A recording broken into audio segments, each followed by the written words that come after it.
अस्सलामुअलैकुम। Sports world में आपको वेलकम कहते हैं। मैं हूं Hifsa Imtiaz. FIFA world cup में फैंस के दिल टूट गए हैं। रोनाल्डो की पुर्तगाल इवेंट से बाहर हो गई है।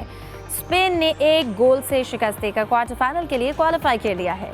अमेरिकी सदर का ट्रम्प कार्ड भी काम न आया और बेल्जियम ने मेज़बान टीम को 1 के मुकाबले में 4 गोल से हरा दिया है।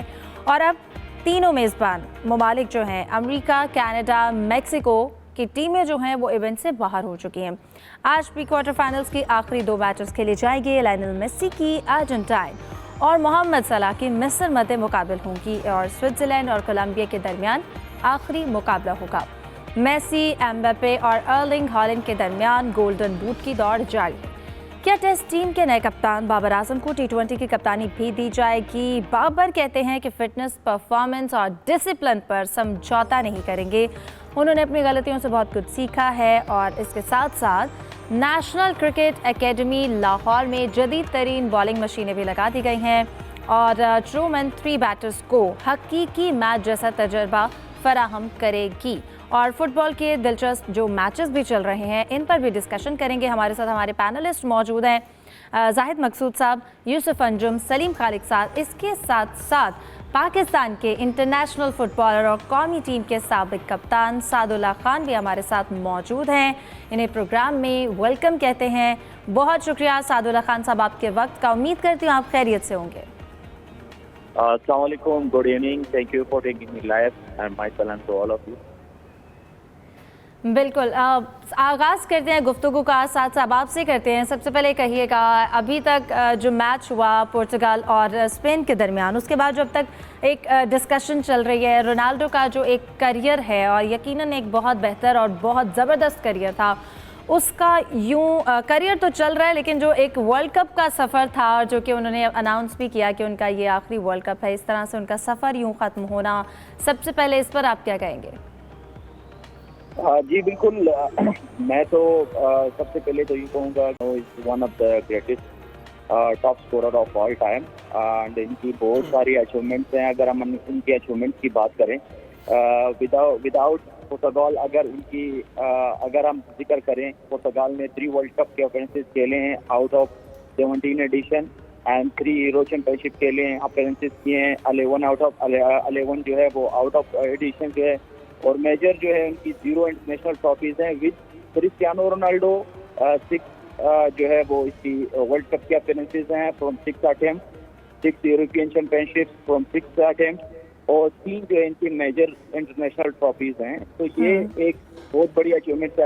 अगर वर्ल्ड कप की जर्नी की हम बात करें तो देखें, एक शो के जो फिलॉसफी है, मेथोडोलॉजी जो है वो मराठी चाचा के थे, ऐसे चाचा, वो इसको सूट नहीं कर रहा। आप अगर लो ब्लॉक डिपेंडिंग कर रहे हैं या मिडफील्ड तक ब्लॉकिंग कर रहे हैं और आप जब क्विकली काउंटर अटैक जो है वो लॉन्च करते हैं, उस काउंटर अटैक में आपकी फिलॉसफी में 41 ईयर्स ओल्ड क्रिस्टियानो रोनाल्डो वो शायद सूट नहीं कर रहा हो, मगर उनकी अगर इंडिविजुअल और कंट्री अगर इनकी अचीवमेंट देखी जाए तो वो I think he is the one who has achieved all of this.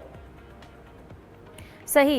Sadulla Khan साहब ये भी कहिएगा, जिस तरह से हम कल बात करें, स्पेन ने पोर्चुगल को सिर्फ एक गोल से हराया है और जिस तरह से उन्होंने रोनाल्डो के अगेंस्ट एक जो शिकंजा बनाया हुआ था और जिस तरह से उनकी मैच में जो एक स्ट्रैटेजी रही वो कितनी ज़बरदस्त थी, स्पेन की जो परफॉर्मेंस रही उस पर आप क्या कहेंगे?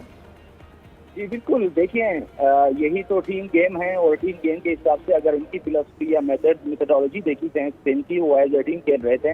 वो अगर प्रेस भी कर रहे हैं, हाई प्रेसिंग कर रहे थे और हाई प्रेसिंग में वो कोशिश कर रहे थे कि इनको पुर्तगाल को एक साइड पे पिन किया जाए एंड देन इनको इनसे बॉल रिगेन कर रहे और एंड देन काउंटर अटैक जो लॉन्च करे। और हमने देखा भी है और बार बार हमने देखा है कि वो हाई प्रेसिंग कर रहे हैं और हाई प्रेसिंग में वो बॉल भी क्लीन कर रहे हैं और उसी से उनको बॉल भी मिला है। और उन्होंने कोशिश की है कि फ्लैंक जो कोरेला फ्लैंक है वो कोशिश कर रहे थे स्पेन, वो साइड राइट लेफ्ट साइड जो है वो कोरेला जो फ्लैंक है वो यूज कर रहा था। एंड देन वहां से जो पुर्तगाल की प्लेयर जो है वो मेंडेस इंजरी हुआ एंड देन उन्होंने लामिन यमाल को यूटिलाइज करना शुरू किया एंड देन उनको गोल भी मिला। तो जो चेंज पे प्लेयर्स आया उन्होंने गोल भी स्कोर किया। आई थिंक जो इनकी मेथोडोलॉजी थी वो स्पेन की वो बहुत अच्छी थी और वो कामयाब हुए। और एट द एंड अगर हम कहें कि लास्ट टाइम तक ये नहीं दिख रहा था कि एज ए कॉम्पैक्ट वो खेल रहे थे एज ए डिफेंडिंग स्पेन, वो पुर्तगाल को तो कोई चांसेस मिला ही नहीं। बिल्कुल।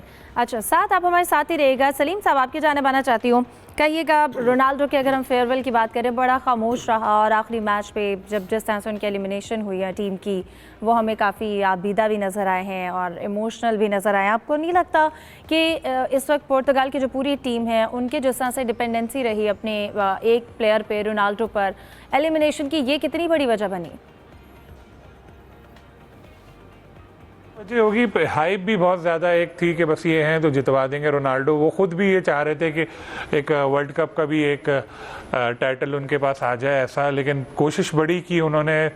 मगर जैसे इस तरह के प्लेयर होते हैं उनको जिस तरह बता रहे थे भी ये कि बिल्कुल मार्क करके रखा होता है। और शायकीन को सबसे ज़्यादा मायूसी हुई और जिस तरह से मैं देख रहा था कि सोशल मीडिया वगैरह पे सब लोग यही उनको अफसोस था कि ब्राज़ील भी बाहर हो गई और अब ये भी टीम पुर्तगाल की भी बाहर हो गई। और बहुत ज़्यादा उम्मीदें थी कि टीम आगे जाएगी, लेकिन ऐसा हो नहीं सका। और अब मैं देख रहा था रोनाल्डो की बातें भी, वो कह रहे थे कि चलो ये नहीं तो जो यूएफा ट्रॉफ़ी तो एक तो आ गई, ज़ाहिर है वो भी अब वही बातें कर रहे थे मायूसी वाले। लेकिन एक बड़ा प्लेयर जो होता है जिसने बहुत सारे रिकॉर्ड्स बनाए हों, बहुत सारे गोल किए अपने मुल्क के लिए, बहुत ज़्यादा खिदमत अंजाम दी हों, वो चाहता है कोई भी गेम हो, चाहे हमारा क्रिकेट हो या ये फुटबॉल हो, जो भी हो, बड़े प्लेयर जो हैं वो चाहते हैं कि एक आलमी ट्रॉफ़ी उनके पास हो और इनका भी नाम हो कि यार इनके हमारे दौर में हम लोगों ने ये वर्ल्ड कप जीता था। तो एक जो शानदार उनका कैरियर इंटरनेशनल था उस पर एक दाग रहा, एक तशनगी सी उनको रहेगी सारी उम्र के वर्ल्ड कप की जो ट्रॉफ़ी थी वो रह गई। सही।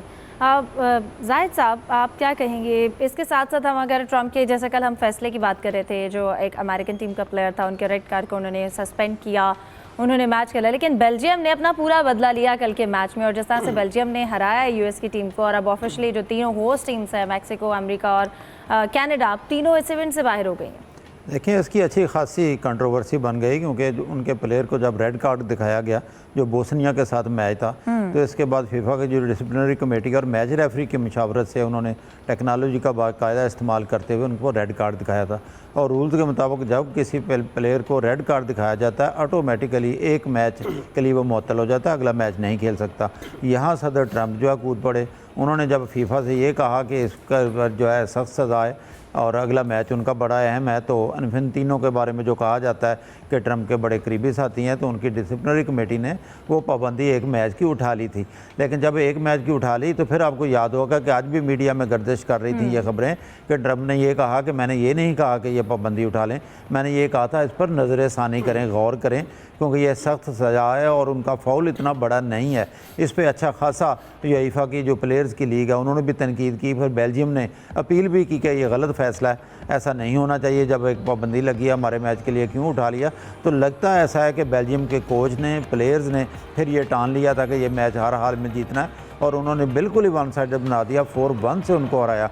और ख़ास तौर पर जैसा आपने खुद जिक्र किया, इसके बाद उन्होंने फिर ये भी कहा कि इसको भी उठाकर दिखाओ, यानी इस मैच को भी आप फैसला तब्दील करके दिखाओ। फिर ट्रम्प के स्टाइल में इन्होंने डांस भी काफ़ी तंज किया। तो पूरी दुनिया कहना चाहिए, क्योंकि इस वक्त फैंस हैं पूरी दुनिया में, फुटबॉल का फीवर जो है इस वक्त तो दुनिया के हर मुल्क में पहुंचा हुआ, तो अच्छा खासा एक मजाक का निशाना भी बन गया कि रूल्स को बिल्कुल मोम की नाक की तरह नहीं होना चाहिए कि जिधर चाहिए इसको मोड़ दिया जाए और जिधर चाहिए होना चाहिए। फीफा को खुद फैसला करना चाहिए था। और फिर ये उन्होंने तस्दीक भी की इन्फेंटिनो ने कि हाँ, फ़ोन आया था इस बारे में कि इस पर नज़रसानी की जाए, और डिसिप्लिनरी कमेटी उनका मौका था, आज़ाद है, उन्होंने खुद जायज़ा लिया और ख़ुद ही ये पाबंदी उठाई।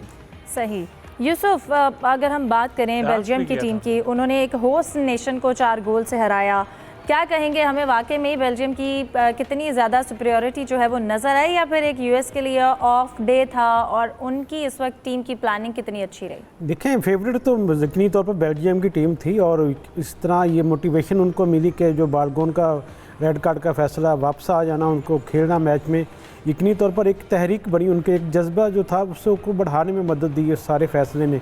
ट्रम्प भी यकीनी तौर पर उनको सियासी तौर पर भी नाकामी का सामना करना पड़ा, और ये वो दुनिया में उनकी बदनामी भी हुई कि खेल में सियासत कभी नहीं लानी चाहिए। और मैं समझता हूँ कि जिस तरह की ये फैसले किए गए हैं यकीनी तौर पर सारे जितने क्रिकेट के फैंस हैं, क्रिकेट की फुटबॉल के जितने फैंस हैं, उनकी जो बॉडीज़ हैं सारी इस पर मुतहरक हैं कि इस तरह की चीज़ें फ़ुटबॉल में नहीं होनी चाहिए। ये रेफरी का फैसला हर खेल में हतमी होता है, फिर उसको चेंज किया जाना। जिस तरह ट्रंप जितना मर्जी कहें कि मैंने दबाव नहीं डाला था, लेकिन ट्रंप का किसी बात पर कह देना ही ये काफ़ी था कि इस फैसले को तब्दील किया जाए। और मुझे लगता है कि इस फीफा वर्ल्ड कप के बाद जो सदर हैं फीफा के, इनकी तो उनकी तो छुट्टी हो जाएगी और आने वाले दिनों में शायद अमेरिका को कम से कम 10 साल के लिए किसी इवेंट की मेज़बानी भी ना मिले। सियासी तौर पर ये बहुत बड़ी नाकामी रही अमेरिका की, और ट्रंप का इस तरह का सामने आना इतनी तौर पर जो हरीफ टीम थी उसने बेहतरीन प्लानिंग के साथ मैदान में आई और अमेरिका को वो सबक सिखाया जिसको सारी दुनिया कह रही थी इनको अब सबक सिखाने की ज़रूरत है। ओवरऑल अगर बात की जाए तो मेरे ख्याल में ये जो 2-3 दिन हैं बहुत ही सैड हैं तमाम फुटबॉल फैंस के लिए। नेमार के बाद रोनाल्डो की रुखसती, और मुझे लगता है कि मेसी का भी हमें ये देखना पड़ेगा कि उनके भी वर्ल्ड कप का जो मैच होगा यकीनी तौर पर आज समझ कह सकते हैं कि आज आखिरी दिन हो सकता है उनके लिए, क्योंकि जब उनकी टीम हारेगी तो वर्ल्ड कप में से जो मेसी का सफ़र है वो ख़त्म हो जाएगा। रोनाल्डो और मेसी यकीनी तौर पर फुटबॉल को बढ़ाने में उनकी मकबूलियत में बहुत किरदार अदा किया। वर्ल्ड कप में शायकीन के जो फेवरेट है उनकी वजह से मैच देखते हैं, वो एक हाइप थी। जैसे हमने पोर्तुगाल के आउट होने के बाद हमने देखा कि अब तक जो है वो शायकीन जो है वो रोनाल्डो का ये जो सफ़र ख़त्म है वर्ल्ड कप का, इसके ऊपर से काफ़ी डिस्कशन कर रहे हैं। सादुल्ला खान साहब कहिएगा, जैसा कि यूसुफ अंजुम भी आज के मैच का जिक्र कर रहे थे अर्जेंटाइन वर्सेस इजिप्ट, आप इस हवाले से क्या कहेंगे दोनों की स्ट्रेंथ को देखते हुए, स्पेशली मेसी वर्सेस सलाह, इसका मुकाबला है, आपको क्या लगता है कोई अपसेट हो सकता है? जी बिल्कुल। देखिए अगर इंडिविजुअली देखा जाए दोनों जो है वो दुनिया के बेहतरीन प्लेयर हैं, और एक जो है वो अभी मियामी के लिए खेल रहा है और एक जो है लिवरपूल के लिए खेल रहा था, और दोनों दुनिया की बेहतरीन प्लेयर हैं। और अगर इंडिविजुअली देखा जाए दोनों जो है वो इक्वल हैं, और ओबियसली अर्जेंटीना को एक एडवांटेज जरूर जाता है कि उन्होंने वर्ल्ड कप जीता है। और आई मीन के जो खासकर अगर टीम वाइज देखा जाए और आपको पता भी है कि लास्ट वर्ल्ड कप के चैंपियन रहे हैं अर्जेंटीना, और उनकी भी एक प्रेशर होगी, और एक दुनिया की बेहतरीन टीम है, जेल टीम है खासकर, और एज ए टीम खेलते हैं, और वो एज ए टीम की प्रेशर होगी इजिप्ट के ऊपर। इजिप्ट जो है वो फॉर द फर्स्ट टाइम जो है नॉकआउट स्टेज में आए हैं और टॉप ऑफ 16 में, तो उनके लिए ये प्रेशर जरूर होगा। और मैं जो कहता हूँ अगर टेक्निकली बात की जाए तो टेक्निकली जो है वो इजिप्ट एज ए डिफेंडिंग खेलेगा, वो काउंटर अटैक पे, क्विक ट्रांजिशन पे, फ्रॉम डिफेंस टू अटैक, वो इस स्ट्रेटेजी पे खेलेंगे। अगर उनको काउंटर अटैक पे गोल मिल गया तो वेल एंड गुड, अदरवाइज जो है वो अर्जेंटीना का जो पाला है वो बाहर ही रहेगा। सही। इसके साथ साथ सादुल्ला खान साहब ये भी कहिएगा, अगर हम बात करें अर्लिंग हॉलैंड की बात करें, इसके साथ साथ हम मेसी की बात करें, एम्बापे की बात करें, मेसी एक्सपीरियंस्ड है, लेकिन इसके अलावा बाकी जो दो प्लेयर्स हैं उनकी बात करें, वो एक यंग एज में उन्होंने बड़ा बेहतर परफॉर्म किया है। हम गोल्डन बूट की रेस की बात करें, क्या लगता है किसको आगे देखते हैं? जी बिल्कुल। देखिए अगर हम ये दो यंग प्लेयर्स की अगर बात की जाए एम्बापे और हॉलैंड की, मैं ये कहता हूँ कि Mbappe has the ability of multiple ability he has, और वो जो है वो एक ऐसी प्लेयर हैं कि उनकी मल्टीपल वो मुश्किल हालात में भी परफॉर्म करते हैं, वो अगर बॉल रिसीव भी करते हैं, ड्रिबल भी कर सकते हैं। इवन इंडिविजुअली भी लास्ट वर्ल्ड कप में हमने देखा है वो एम्बापे वर्सेस अर्जेंटीना थे, अगर उन्होंने हैट्रिक भी मारा है, तो आई मीन कि वो एक ऐसा प्लेयर है कि वो किसी भी टाइम और किसी भी हालत में, किसी भी मुश्किल वक्त में वो गोल कर सकता है अपने टीम के लिए। तो आई मीन हालैंड जो है वो भी दुनिया की बेहतरीन प्लेयर हैं, वो एक परफेक्ट रन जरूर कर सकता है, जहां बॉल गिरता है वहाँ हालैंड मौजूद होता है। तो for me Mbappe has the more ability rather than Holland, और एम्बापे जो है वो शूट कर रहा है और वो डिजर्व कर रहे हैं कि गोल्डन बूट जो है उसकी तरफ जा भी रहे हैं और जाना भी चाहिए। और हालैंड को भी अगर देखा जाए, नॉर्वे जो है वो इतनी स्ट्रेंथन टीम नहीं है जितनी फ्रांस है, और फ्रांस की भी फेवर आ रहे हैं एम्बापे की, क्योंकि आपकी अगर टीम स्ट्रेंथन होती है तो आपको ज़्यादा एडवांटेज होता है, आपको ज़्यादा भागना नहीं पड़ता, आपको टीम के साथ जो है वो आप कंबाइन करते हैं, देन आप बॉल रिसीव करते हैं, जितनी भी आपने अपनी स्टेमिना को यूटिलाइज करना है वो आप बॉल के साथ करते हैं। और सम टाइम अगर आपकी टीम की स्ट्रेंथ उस तरह नहीं रही है तो आपको ज़्यादातर भागना पड़ता है, और आपकी जो स्टेमिना है वो खासकर विदाउट बॉल विद बॉल जो है वो एज ए टीम आपको वापस पीछे भी आना होता है, तो आपकी स्टेमिना ज़्यादा हो जाती है। हॉलैंड की भी एडवांटेज है कि वो गोल्डन बूट की तरफ जा सकता है, और मैं ये कहता हूँ कि एम्बापे जो है वो डिजर्विंग है वो गोल्डन बूट को, शायद वो इसकी तरफ जा सकता है। सही। सलीम साहब, हम बात करें, आज दूसरा मुकाबला है कोलंबिया की और स्विट्ज़रलैंड का जो मुकाबला है, इसमें अगर कोलंबिया का स्टाइल देखिए अटैकिंग है, लेकिन स्विट्ज़रलैंड एक बड़ी डिसिप्लिन टीम है। फिर इसके साथ साथ हम बात कर रहे हैं, अगर आज इजिप्ट वर्सेस हम बात करें अर्जेंटाइन की, सलाह जैसे हम बात करते हैं किसी एक प्लेयर के ऊपर डिपेंड होना, इसी तरह इजिप्ट की टीम की बड़ी एक जो इन्हिसार है वो मोहम्मद सलाह पर। आपको नहीं लगता कि उनके लिए वो अकेले अपनी टीम को इतनी दूर तक लेकर आए हैं, ये प्रेशर उनके लिए कितना बड़ा साबित हो सकता है? बड़े प्लेयर हैं, उनके ऊपर तो हर मैच में ही प्रेशर होता है कि सबकी निगाहें उन पर होती हैं, ना सिर्फ अपने टीममेट्स बल्कि शायकीन, ना सिर्फ जो स्टेडियम में मौजूद होते हैं वो, और जो टेलीविज़न पे देख रहे होते हैं। पूरी कौम की उम्मीदें लिए हैं, आप समझें, वो लोग खेल रहे होते हैं। लेकिन उन लोगों को इतना आइडिया होता है, जैसे भी बड़े प्लेयर हों, चाहे वो सलाह हो, मैसी हो, जो भी हों, कि उनको किस तरह से खेलना है, क्या करना है। जहाँ तक अगर वो पहुँचे हैं, और ज़ाहिर है किसी न किसी वजह से ही पहुँचे, उनकी भरपूर मेहनत इसमें शामिल है, तो मुझे नहीं लगता कि इस चीज़ का इनको प्रेशर होगा। और फुटबॉल एक टीम गेम है। अक्सर हम ये भी देखते हैं कि जो बड़े नाम हैं, जो बड़े प्लेयर हैं, खुद अगर गोल नहीं भी कर रहे तो वो अपने साथियों को ऐसे मौके फराहम करते हैं जिसकी वजह से उनको गोल करने में मदद मिलती है। तो इनका होना ही बहुत काफ़ी होता है। तो जैसे आज का मैच है उसमें भी यही होगा, और इंटरेस्टिंग गेम है। सब लोगों की निगाहें यही होंगी कि कहीं कोई एक और बड़ी टीम भी बाहर ना हो जाए। तो बाकी तो साथ साथ बड़ी अच्छी तरह से टेक्निकल बातें बता रहे हैं, लेकिन वो थोड़ा सा मैं उसमें ऐड करना चाहूँगा कि वो जो अमेरिका वाला हुआ मामला, तो उसमें तो बाद में उन लोगों ने ट्रम्प डांस करके भी खुशियाँ मनाई थी, और साथ में मजाक भी बड़ा उड़ा रहे हैं वो लोग इस चीज़ का। और एक और टीम ने भी कह दिया कि हमारे भी प्लेयर की जो पाबंदी है वो ख़त्म की जाए। तो हम तो क्रिकेट में रोते थे जय शाह को कि जय शाह आ गया, इंडिया को सपोर्ट कर रहा है। यहाँ तो जय शाह के भी अब्बू से भी पता नहीं कितने गुना बड़े आ गए फुटबॉल में ट्रम्प साहब, और वो कहे अगर किसी को कि नज़र सानी करो तो किसी की जुर्रत के वो बोले वो तो इतना कहना ही क्या काफ़ी है, वो तो यूँ इशारा कर देना बस, तो वो बंदा एकदम समझ जाए कि हाँ भाई करना क्या। और वो इन्फेंटिनो तो उनके दोस्त हैं, अवार्ड भी इनको दिया था जिसमें काफ़ी शोर मचा था। बहरहाल लेकिन ये कंट्रोवर्सी अब शायद क्योंकि यूएस की टीम बाहर हो गई अब इतना बड़े नहीं, लेकिन आइंदा के लिए इसमें अगर ये यूएफा शोर तो मचा रहा है, लेकिन वाकई इस बात को अगर आगे बढ़ाया तो हो सकता है ये बने बड़ा मामला बाद में भी। सही। जाहिद साहब, अगर हम बात करें इस वर्ल्ड कप में इतने अपसेट्स हुए हैं, हम एक्सपेक्ट नहीं कर रहे थे कुछ टीम्स का जल्दी एग्जिट होना, फिर उसके बाद नई टीम्स जिनसे एक्सपेक्ट नहीं किया जा रहा था उन्होंने इतने मैचेस में अपसेट किया। आपको नहीं लगता कि स्मॉल टीम्स का ये एरा है जो स्टार्ट हो रहा है? देखें, फुटबॉल का शौक़ तो डे बाय डे बढ़ रहा है। जैसा हम पहले भी कई दफ़ा जिक्र कर चुके हैं कि फ़र्स्ट टाइम है कि 48 टीमें इसमें शरीक थी। कभी किसी ने केप वर्डी का नाम सुना था कि 5 लाख की आबादी वाला मुल्क होगा और उनकी टीम यहाँ तक आएगी, कि मुसीबत डाल देगी बड़ी टीमों को। और फिर जब बड़े मैचेस की बात होती है और बड़ी टीमों की बात होती है, तो इसमें ना सिर्फ प्लेयर्स पे प्रेशर होता है बल्कि असल रोल प्ले करता है जो कोचेस बाहर बैठे होते हैं। और यही जो मैच पुर्तगाल वाला और स्पेन वाला मैच थे, इसमें ही अगर देखा जाए तो उनका जो डियागो गोलकीपर था पुर्तगाल का, उसने बहुत से गोल बचाए हैं। मेरा ख्याल है 12 से 14 गोल उसने बचाए हैं, और एंड पे जाकर उनको गोल हो गया। और इसी तरह से जो ब्रूनो उनका था फॉरवर्ड, वो उन्होंने बिल्कुल इनको बांध कर रख दिया था रोनाल्डो को, लेकिन ब्रूनो ने जो अपना रोल प्ले करना था वो उतना कर नहीं सके। तो इस तरह से एक टीम के साथ साथ बड़े प्लेयर की परफॉर्मेंस के साथ साथ उनके कोचेस और मैनेजमेंट जो बाहर बैठी हुई है वो बड़ा एक मेजर रोल प्ले करती है।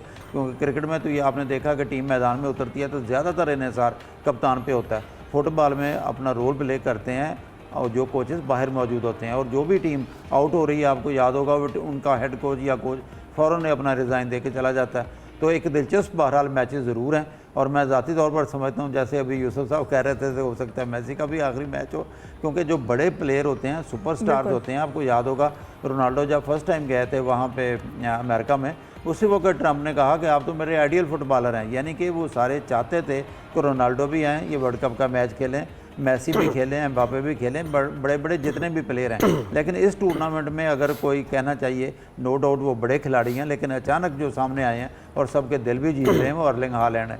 लेकिन अब नज़रें होंगी मैसी के मैच पे, क्योंकि बहुत से फॉलोअर्स हैं मैसी के भी रोनाल्डो के बाद। रोनाल्डो और मैसी दो ऐसे प्लेयर हैं, कल भी मैं जिक्र कर रहा था, हम लोग लकी हैं कि इन दोनों को एक्टिव देख रहे हैं और दोनों के यकीनी तौर पर आखिरी वर्ल्ड कप हैं और बड़े खिलाड़ी रहेंगे, टीम में ज़्यादा चाशनी रहेगी, ज़्यादा दिलचस्पी लोगों की बरकरार रहेगी। लेकिन मिस्र की टीम भी आपको पता है जान मारती है, बाद में जश्न भी मनाती है और सलाह जो है वो बहुत अच्छे हैं। उन्होंने कम अज़ कम जो आपकी लीग है इंग्लिश प्रीमियर लीग उसमें बहुत ही अच्छे खेल का मुजाहरा करते हैं। सही। सादुल्लाह खान साहब कहिएगा, हम अगर आज के मैच की बात करें, जैसे हमने देखा कि स्पेन ने जिस तरह से रोनाल्डो के अगेंस्ट अपनी स्ट्रेटजी बनाई थी, उनको काफ़ी रिस्ट्रिक्ट किया हुआ था, आपको लगता है कि आज के मैच में मेसी के अगेंस्ट जो है वो इजिप्ट किस तरह से स्ट्रेटजी बना सकती है? और अगर हम इजिप्ट के वीक पॉइंट की बात करें, क्या वीकनेस रहेगी? और अगर आखिरी वर्ल्ड कप है मेसी का, हो सकता है, तो उन पर कितना प्रेशर होगा आज के मैच में? जी बिल्कुल, देखिए अगर हम स्ट्रेटेजी की बात की जाए, अभी जैद साहब ने मेंशन किया है कि जो मैनेजर्स और कोचेस बाहर बैठे हुए, मैनेजमेंट बाहर बैठे हुए, ये सारी प्रोसेस वहीं से आते हैं। जितने भी प्लेयर्स हैं ये जो वर्ल्ड कप के लिए इकट्ठे किए जाते हैं, वो सारे 1, 2 दिन 5 दिन पहले आ जाते हैं, अपने अपने क्लब से वो रिलीज करते हैं एंड देन वो 2, 3, 4 दिन की कैंप रखते हैं और सारा प्लान जो है उनके सामने रखते हैं कि ये मेरी मेथोडोलॉजी है, ये मेरे सिस्टम ऑफ प्ले है और ये मेरी फॉर्मेशन है, तो वो उसके अप्लाई करते हैं। तो ये सारा जो एक एजुकेशन है कोचिंग के, वो इसके पीछे सारा मैनेजर का ही होता है, जो कोच का ही होता है, जो बेंच पे बैठा होता है।